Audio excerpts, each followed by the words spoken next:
우리 모두는 이스라엘 백성들이 70년이 차니까 이 바벨론에서 귀환한 것이 이 하나님께서 약속을 그렇게 하셨고 약속의 성취에 따라서 바벨론으로부터 귀환해서 예루살렘으로 돌아왔다라는 사실에 대해서 우리는 익히 잘 알고 있습니다.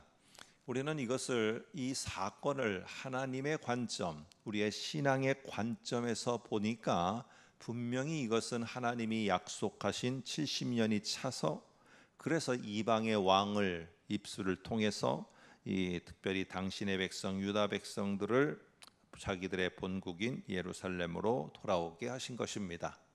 자, 그러면 이거는 우리가 신앙의 관점 그리고 하나님의 관점에서 본 것이고, 과연 돌아간 그들은 처음에는 하나님의 약속대로 우리가 70년이 차서 돌아간다 그렇게 믿고 돌아갔을 것입니다. 그런데 우리가 말씀드린 것처럼 이들 대부분은 이 바벨론 제국에서 자리를 잡은 사람보다는 자리를 못 잡은 사람이 아마 돌아갔을 가능성이 더 많아 보입니다. 왜 그러냐? 자리를 잡았는데 거기에 있지 왜 돌아가려고 하겠습니까? 하나님의 약속 때문에요.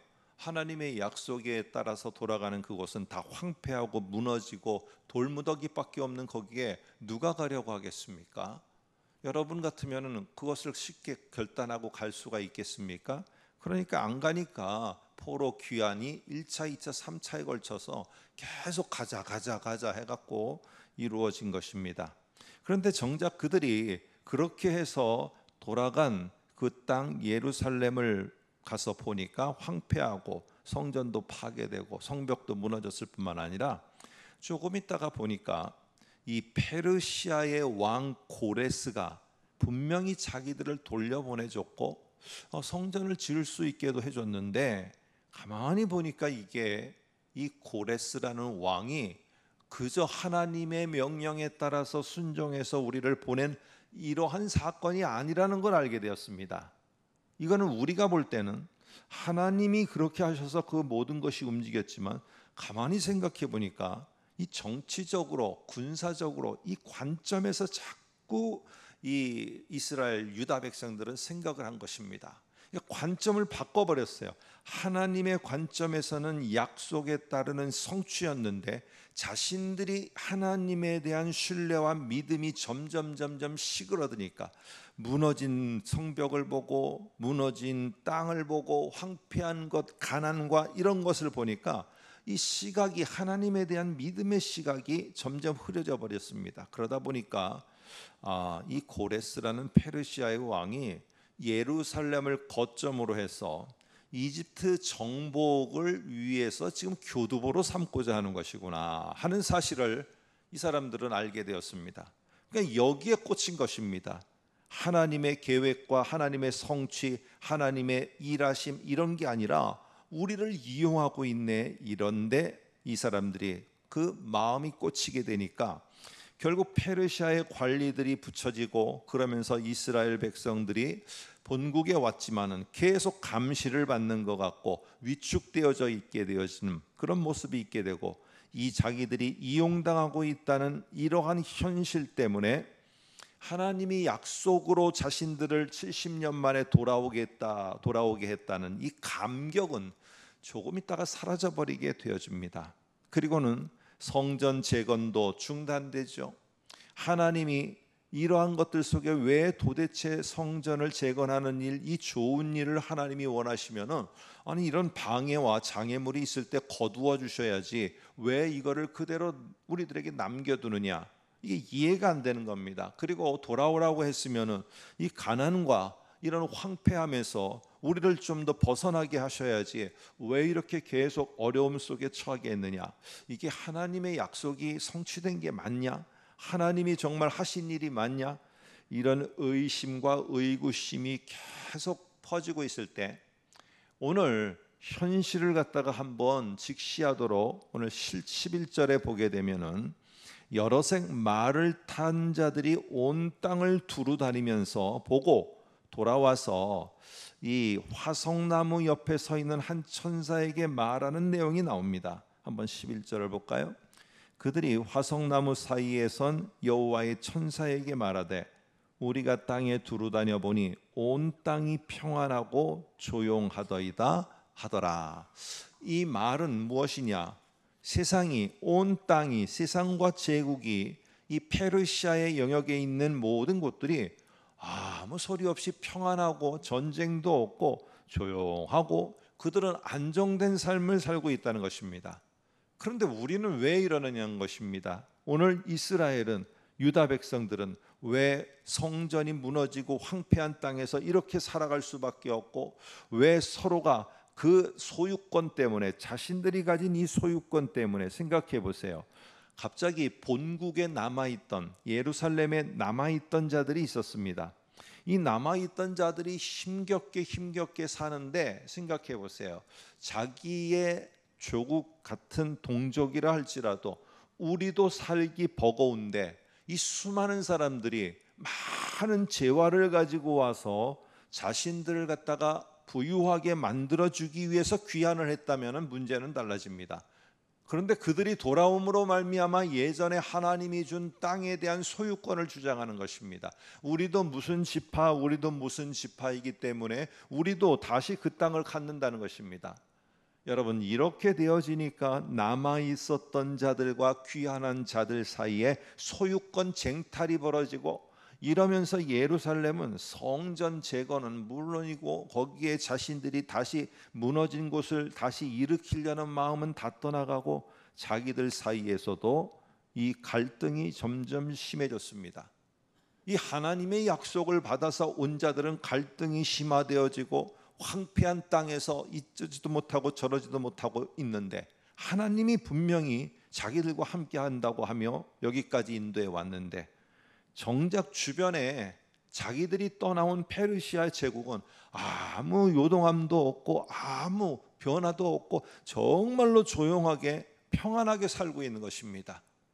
여러분, 이럴 때 이 갈등 속에 너무 힘든 그런 밤들을 보내고 힘든 거예요. 왜 하나님이 함께 한다는 나는 왜 이 연속적인 장애물 속에 계속 괴로워해야 되는가? 이게 도대체가 힘들고 갈등되는 이 속에 오늘 1장 8절을 보시면은 내가 그 밤에 보니, 오늘 스가랴에게 한 환상이 보인 겁니다. 이 한 시간적인 어법을 통해서 그 시대의 상황이 어땠는지를 우리에게 말해줍니다. 내가 밤에 보니라고 이 시간적인 것을 분명히 언급합니다. 이 밤이라는 어두컴컴하고 이러지도 못하고 저러지도 못하는데, 오늘 중요하게 계속 반복되는 단어가 있습니다. 이 화석나무에 한 사람이 서 있었는데 그건 나중에 보니까 화석나무 옆에 한 천사였다는 것을 말하게 됩니다. 근데 지금 중요한 것은, 저와 여러분이 이 아침에 짧게 볼 것은 화석나무라는 단어를 계속 강조합니다. 8절에도 화석나무, 계속 뒤에 보면은 10절에도 화석나무, 11절에도 화석나무, 이렇게 계속 반복되는 환상 속에서 강조하면서 나타나고 있는 것이 화석나무입니다. 여러분, 왜 그럴까요? 왜 화석나무를 강조했을까요? 이 화석나무는 저희에게도 좀 생소한 것입니다. 그런데 이 화석나무는 상당히 뿌리를 깊이 내립니다. 이 말인즉슨 웬만해서는 꺾이거나 무너지지가 않고, 그리고 뿌리가 깊을 뿐만 아니라 가지를 꺾어도 2, 3일 정도는 그 가지는 상하지도 마르지도 않고 싱싱하게 그대로 살아있는 아주 생명력이 강한 나무입니다. 그래서 겨울에도 항상 푸르고, 시들었다고 할지라도 물에 다시 이 가지를 꽂게 되면은 살아나게 되는, 그래서 이 사람들은, 특별히 유대인들은 이거를 불멸, 영생, 이런, 그리고 다른 또 의미 속에서는 생명의 새로운 시작을 알리는 아주 중요한 나무로다가 자신들은 생각했습니다. 새로운 시작입니다. 새로운 시작. 그래서 하나님은 이 화석나무를 갖다가 계속 강조하면서 오늘 이 선지자에게 보여주며 말하고 있는 것은 무엇이냐면은, 하나님은 여기서 이렇게 끝내고 너희들의 의구심 갖는 것처럼 그런 하나님이 아니고, 하나님은 분명하게 너희들을 통해서 다시 시작하신 이 놀라운 하나님이라는 것을 너희가 굳게 보고 믿으라는 것입니다.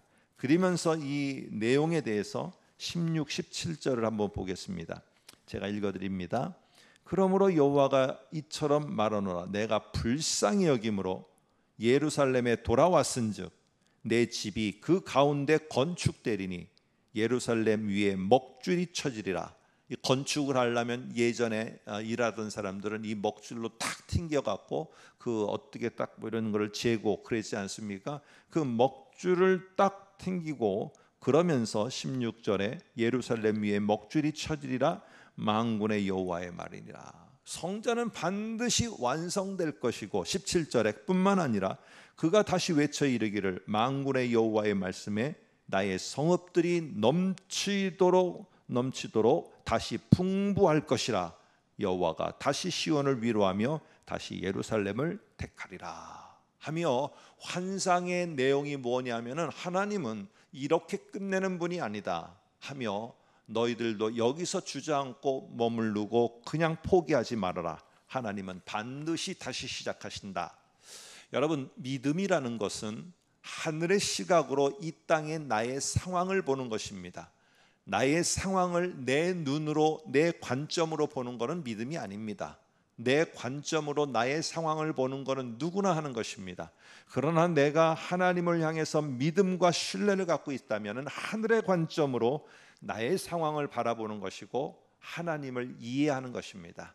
오늘 아무쪼록 우리들이 당하는 어려움이 있다 할지라도 특별히 하나님께서 이 16, 17절에 하나님의 계획하심을 이루어 가실 것을 꼭 기억하며 한 달을 잘 살아내시기를 소망합니다.